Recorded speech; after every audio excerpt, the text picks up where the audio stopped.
पहलगाम हल्ल्यानंतर भारताने मोठे निर्णय घेत पाकिस्तानची नाकेबंदी सुरू केली आहे आणि त्यानंतर आता बिथरलेल्या पाकिस्तानने देखील भारताबाबत कांगावा सुरू केलाय। शिमला करार रद्द करण्याचा इशारा पाकिस्तानने दिलाय, तसंच भारतासोबतचा व्यापारही रद्द करण्याचा निर्णय पाकिस्तानने घेतलाय।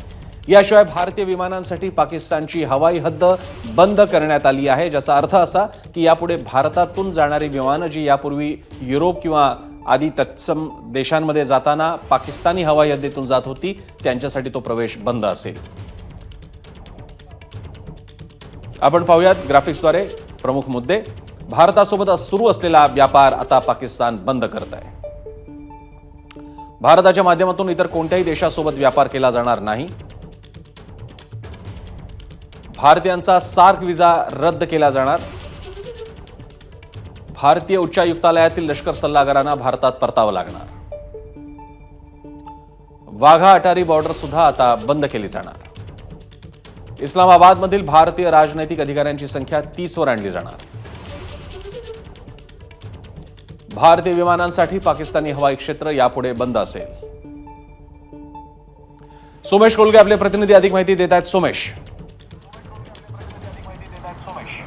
नक्कीच प्रसन्न, पाकिस्ताननी नुकत्याच घोषणा केलेल्या आहेत आणि त्या घोषणांमध्ये बऱ्याचशा भारताने केलेल्या घोषणांचा समावेश आहे। खरं तर पाकिस्ताननी भारतीय नागरिकांसाठी व्हिसा रद्द करण्याची घोषणा केली किंवा त्यांना सार्क कंट्रीजचा जो व्हिसा मान्य केला गेलेला होता तर तो देखील अमान्य करण्याची घोषणा केली।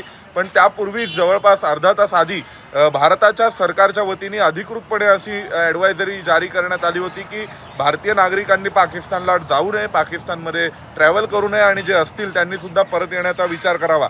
त्यासोबतच दुसऱ्या बाजूला पाकिस्ताननी सर्वच द्विपक्षीय करार हे आम्ही आमच्या वतीने स्थगित करण्याचा अधिकाराचा वापर करू शकतो असंही म्हटलं। आता नुकत्याच थोड्या वेळापूर्वी विदेश मंत्री एस जयशंकर हे स्वतः त्यांच्या साऊथ ब्लॉकच्या कार्यालयामध्ये पोहोचलेले आहेत आणि आता सध्या सर्व देशाच्या राजदूतांना भारतातील परिस्थिती संदर्भात ब्रीफिंग सुरू आहे। खूप दाट शक्यता आहे की एखादा मोठा निर्णय घेतला जाऊ शकतो, युद्धजन्य परिस्थिती निर्माण होऊ शकते। नक्कीच सोमेश, तुम्ही आपल्यासोबत राहा। आपल्यासोबत आणखी एक आपल्याला अपडेट घ्यायची आहे।